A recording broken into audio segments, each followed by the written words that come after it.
is review week, and this week for the lesson I'm going to be working out of the Unit 10 homework packet, and it starts about midway through the page, but it should be your last page, or your last blank page, and I'm just going to be going through some review problems. This week, the only assignment is the assessment, and it's going to be the Unit 10 assessment on Google Classroom. There'll be a Google form to fill out to go along with it.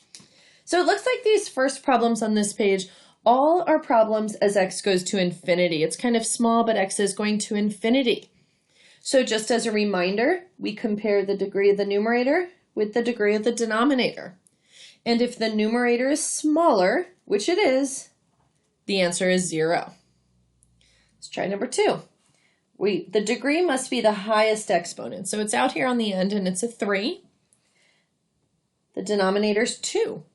So whenever the numerator is larger, I think of it, it's too big, it falls off, it doesn't work.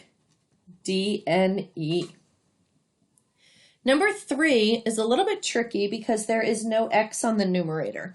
If I had to put an x there, the degree would be 0, or the exponent on that x would be 0.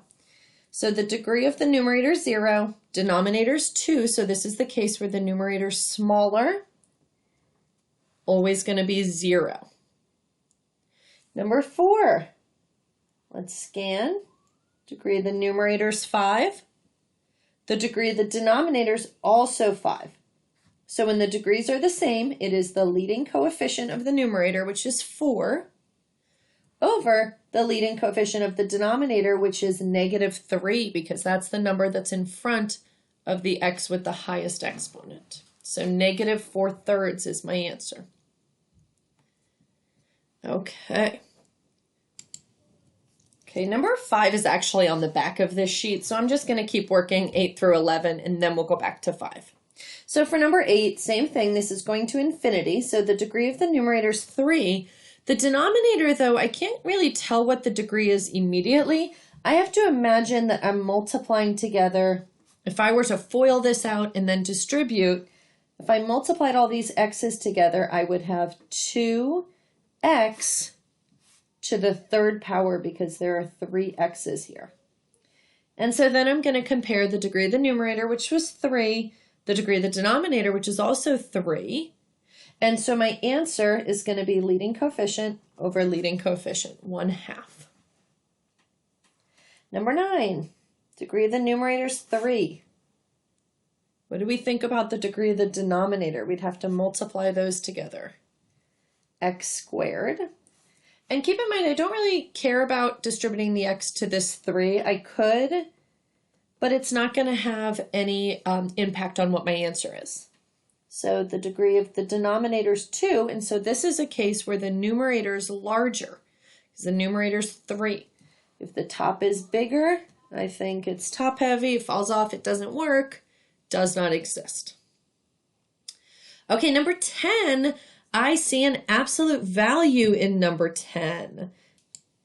And we hadn't seen one with an absolute value in our notes from last week, but I am going to be looking at the degree of the numerator and denominator. Because of the absolute value, well, my degree is 1. Let me say that first. The degree is 1, the degree is 1. So my degrees are the same, which means it's going to be the leading coefficient divided by the leading coefficient.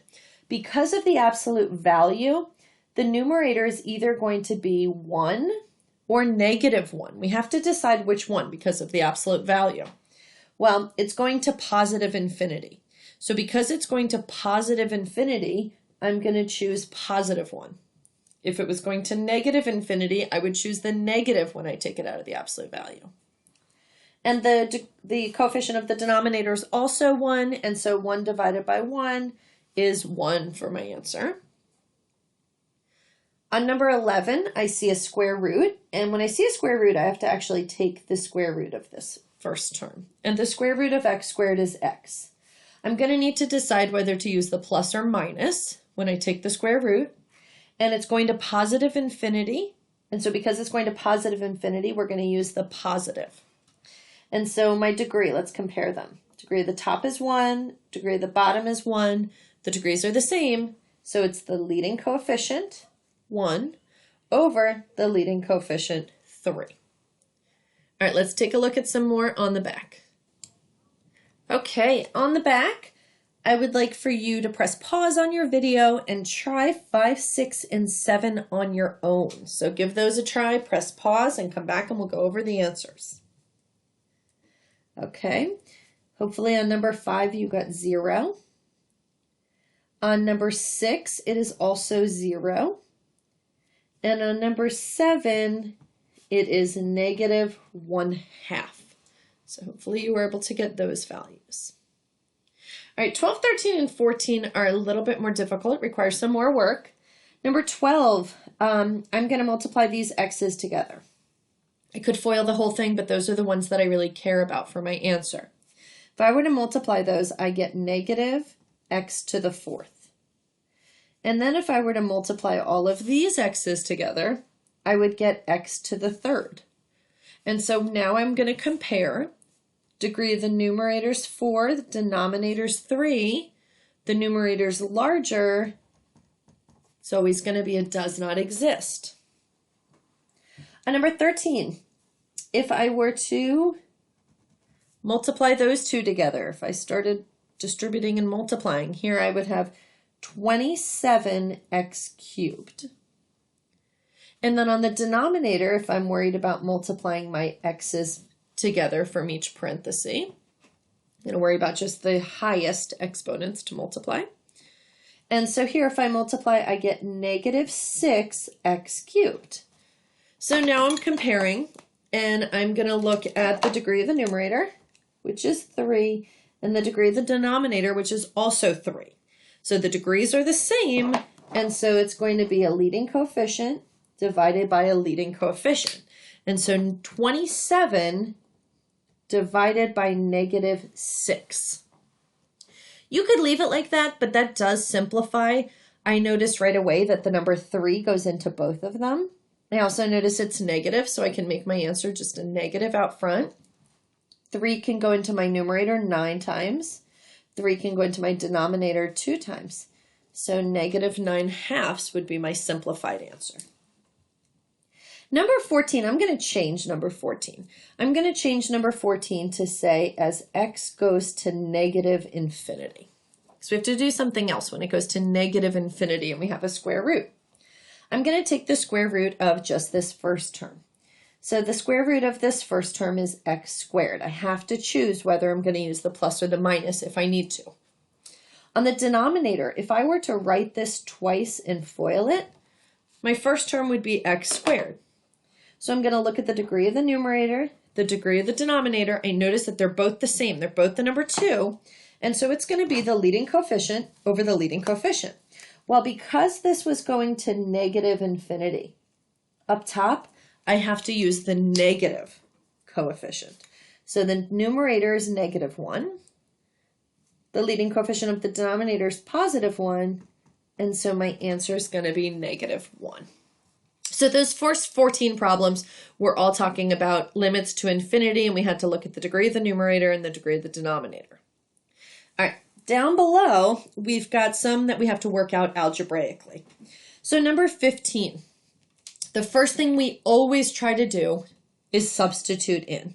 So I see the 1, I'm going to substitute it in. So I'm going to say that this is equal to, and I'm substituting it in, so 2 times 1 over 1 plus 1. Notice I did not write the word limit anymore because I'm substituting in. I don't have any x's left. I have 2 divided by 2. My final answer is just the number 1. Let's come over and look at 16. On number 16, if I substitute in right away, I'm going to kind of do that in my head here on the denominator. This would be 4 plus 4 plus 2. That's going to be okay. What I was checking for there is I was making sure that the denominator was not 0. All right, so if I put 2 in, -2 minus 2. On the bottom, 2 squared plus 2 times 2 plus 2. On my numerator, I get that to -4. On my denominator, this is 4 plus 4, which is 8, plus 2. I guess I didn't need that parenthesis. So I had 4 plus 4, which is 8, plus 2 more, which is 10. And if I were to simplify that fraction, I get negative 2/5. So substitution worked for those first two problems, for 15 and 16. Let's take a look at 17. First thing I notice on number 17 is that substitution is not going to work, because if I were to substitute 3 in right here, I would get a 0 in the denominator, and that's a problem. So one of the methods that we learned how to do was factor. And so please use good notation so that you're ready for calculus. Whenever I have to simplify my limit problem, I have to rewrite the word limit. So I'm going to write lim as x approaches 3. On the numerator, I can factor this. I can factor a 2x out. That's like my greatest common factor. And I'm going to be left with x minus 3. On my denominator, I still have x minus 3. And hopefully you notice something nice that happens here. Common factor, x minus 3, they slash out. And after they slash out, now I'm going to substitute 3 in for what's left. Well, what's left is 2x, or 2 times 3.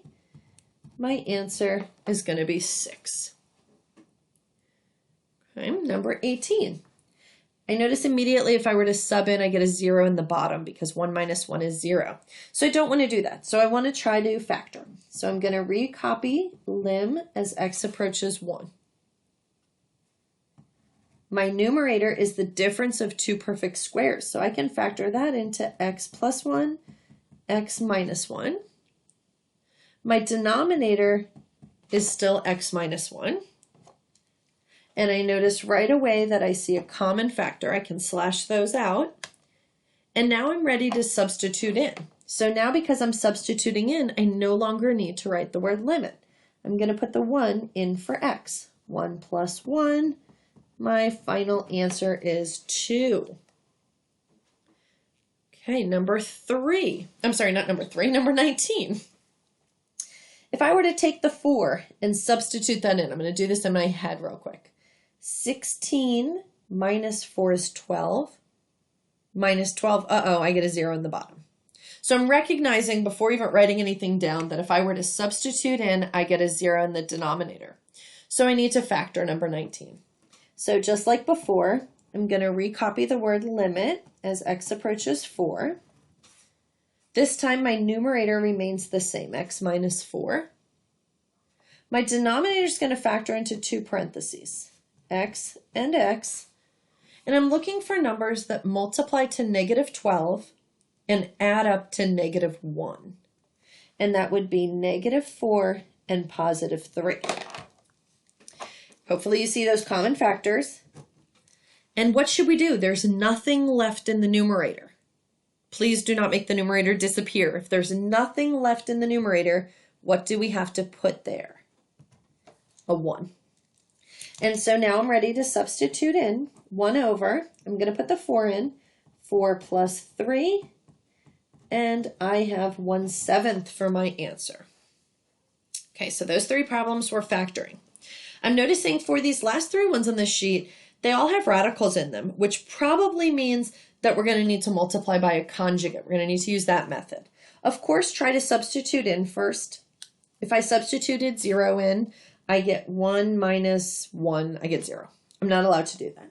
So I'm going to multiply top and bottom by the conjugate of this, which is going to be 1 plus the square root of 1 minus x. Please note that the only thing that's changing is this symbol in between your number and your radical. Changes over to a plus. And I have to multiply by the same exact thing on the numerator and the denominator. Okay, I'm not ready to plug in yet, so I'm going to be rewriting lim as x approaches 0. On my numerator, I'm not going to distribute this x through. I'm just going to simply recopy that x and recopy this numerator. I will put it in parentheses since it's x times all of that stuff. On my denominator, this is where I have to FOIL this out. And if you watched our last video, we talked about, or a couple classes ago, we talked about how when we multiply two things that are conjugates, when we FOIL them, the outer and the inner terms cross off. So when we FOIL, we only need to do the first. Well, the first is going to be 1 times 1. Oops. 1 times 1, which is 1. Now be very careful. The last term of my FOIL, I am multiplying negative the square root of x minus 1 times positive the square root of x minus 1. So when I multiply a negative times a positive, I get a negative, and it's negative this quantity. Why would I put that in parentheses like that? The reason I put it in parentheses is if I don't, I wouldn't know to distribute my negative. So here, my denominator is really, I'm going to kind of cheat here a little with my notation. I'm going to distribute my negative, and I'm going to say 1 minus 1 plus x. So really, that's what my denominator is. So if I crossed off this denominator, that's what my denominator is. Now look for things that really truly can cancel out. Well, I see 1 minus 1. We all know that 1 minus 1 is 0, so those can go away. And then I'm noticing the same factor on the top as the bottom, x and x. Same exact factor, I can slash them off. This time there's nothing left on the bottom. That's totally fine. It's okay for nothing to be on the bottom. We could put a 1, but it doesn't change the answer. And I'm ready to substitute 0 into what's left. So 1 plus the square root of 1 minus 0. 1 plus the square root of 1 is just 1. And my answer is 2. Let's try these other two radical problems. Okay. 21. I'm noticing again that I can't substitute in because I get a 0 in the denominator. So I'm going to multiply by the conjugate, which in this case would be 2 plus square root of 4 minus x. Please make sure you multiply by the same exact thing on the numerator and the denominator. And then recopy your word limit as x approaches 0. Up top, we're going to FOIL. So my first term of the FOIL is 2 times 2, which is 4. My outer and my inner cancel out because they're conjugates. So the last term of the FOIL would be negative the square root of 4 minus x times positive the square root of 4 minus x. And so it's negative, and I could put parentheses right here and write 4 minus x in the parentheses, or I could, in my head, distribute the negative. So negative 4, and then there was a negative x, so it really turns into positive x. My denominator, I'm just going to recopy this x. I'm going to recopy this denominator. 2 plus, I'm putting it in parentheses, 4 minus square root of 4 minus x. Cancel things off. 4 minus 4 we all know is 0. Those can cancel. And then I'm noticing an x on the top and x on the bottom. Those guys can cancel. There's nothing left up top. We just talked about what we have to do if there's nothing left up top. We have to put a 1 there. And now I'm ready to substitute in, so I'm not writing the word limit anymore. I'm just writing an equal sign. 1 is on the numerator. On my denominator, I have 2 plus the square root of 4 minus 0. My final answer is going to be 1, 2 plus 2, 4th. 1/4. Okay, let's try one more of these radical ones. If you want to pause the paper or pause the video, give it a try, and then come back and see if you were able to get it right. All right, were you able to get negative 1/2? This one was a little bit tricky because on the numerator and the denominator, I saw an x squared, which did need to be crossed off, but there was a negative x squared on the numerator. And so therefore, what was left on the numerator was negative 1, which is why my final answer is negative 1/2. Okay, on the back here, number 23, 24, and 25, this is another time that I want you to pause the video and give it a try. It's one of each type: substitution, factoring, and rationalizing or multiplying by the conjugate. So go ahead and give them a try. Okay, how did we do? Number 23 just subbed in and I ended up with the number 6. Number 24, the numerator factored and I could cross off factors and I end up with 8. And number 25 required rationalizing or multiplying by the conjugate here. And when I do that, I end up with an answer of 1/6.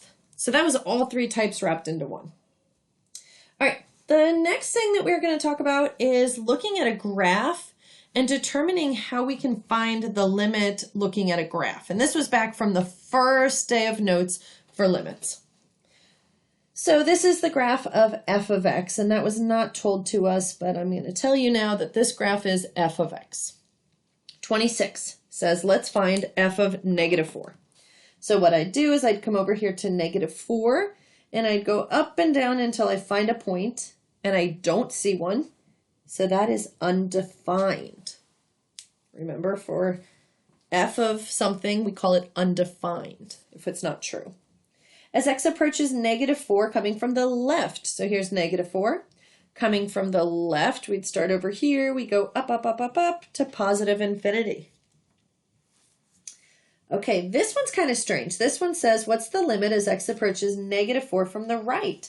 So here's -4 coming in from the right. Even though it lands us on the asymptote, what we're coming towards is a y value of -2. And then the next question says, what is the limit as x approaches -4? Well, we have to compare the left-hand limit with the right-hand limit, and I'm recognizing that those are not the same number, so this limit does not exist. They'd have to be the exact same for that to be the answer. Let's try the next row. Next one here talks about -2. So f of -2, I look up and down, I see no point, undefined. The limit as x approaches -2 from the left. So here's -2 coming in from the left. My y value is 1. As x approaches -2 from the right, coming in from the right, my y value is 1. Then I'm going to compare. Were my left and my right answers the same? Yep, they were both 1. So the actual limit is going to be 1. Go ahead and try that last row. Go ahead and press pause and try that last row. Okay, f of 1, I got 1. As x approaches 1 from the left, I was down here at -3. As x approaches 1 from the right, I was up here at 1. And then my actual limit does not exist because the left and the right are not the same. Okay, the last thing that we talked about in this unit was continuity. And so the last problems that I'm going to do are these two problems on continuity. Okay, hopefully we remember that whenever it asks if something is continuous, we need to go through 3 steps. Every single time we have to go through 3 steps. The first step is, well, let's go through the steps. Actually, I'm going to start on number 39 and then I'll come back to number 38. So on number 39, our first step for continuity, and I would suggest clearly labeling them, is finding f of whatever value number we're talking about. And we're talking about 1. So f of 1. So f of 1. The way that this function's defined is when x is 1, my answer is 5. So f of 1 is 5. Check. I got an answer for step 1. Step 2. We have to find the limit as x approaches 1 of f of x. Now, as x approaches 1, should we use the function next to the equals or next to the does not equal? For a limit, we always use the one next to the does not equal. So I'm actually going to use my whiteout and erase that f of x. It wasn't wrong, but it would just require an extra step if I wrote that. I'm going to write what function I'm going to use. And I'm going to use x cubed. And then I'm going to go in and substitute 1 in, because that's how I always try to find a limit. 1 cubed, which is 1. Check. Got an answer. Step 3 for continuity asks, was the answer from step 1 equal to the answer from step 2? And no, they're not. So here's how I'd have to write it. F of 1 does not equal the limit as x approaches 1 of f of x. Therefore, remember the 3 dots in a triangle means therefore, this thing is discontinuous. We went through our 3 steps. All right, let's go back and let's do the last one being number 38. I'm going to go through those same 3 steps. Step 1, f of 1. Well, the way that this piecewise function looks is when x is less than or equal to 1, I use the top. So I'm going to use the top. 1 plus 1 squared. 1 plus 1, I get 2 for my step number 1. Step 2, and stick with me through step 2. Step 2 says find the limit as x approaches 1 of the function. Well, we have to decide what we should use. Should we use the top function or the bottom function for the limit? Well, it says use the top when x is less than or equal to 1. Use the bottom when x is greater than 1. So I actually have to find the limit as x approaches 1 from the left and the limit as x approaches 1 from the right. And if those two are the same, then that will be the answer to the limit. So as x approaches 1 from the left, I'm going to use my top function. And I'm going to go in and plug in the number 1, and I get 2. I've got to find my limit from the right, so I'm going to be using the bottom function, negative x plus 3. I'm going to put 1 in, negative 1 plus 3, 2. Since these things are the same, that means that that was the answer to the limit. I still need step 3. Step 3 says, was step 1, which was f of 1, equal to step 2, which was the limit as x approaches 1 of f of x. And yes, they were equal. They were both 2. And so, yes, they're equal. Therefore, continuous. Okay, your assignment for this week is to do the assessment posted on Google Classroom and fill out the Google form with your answers.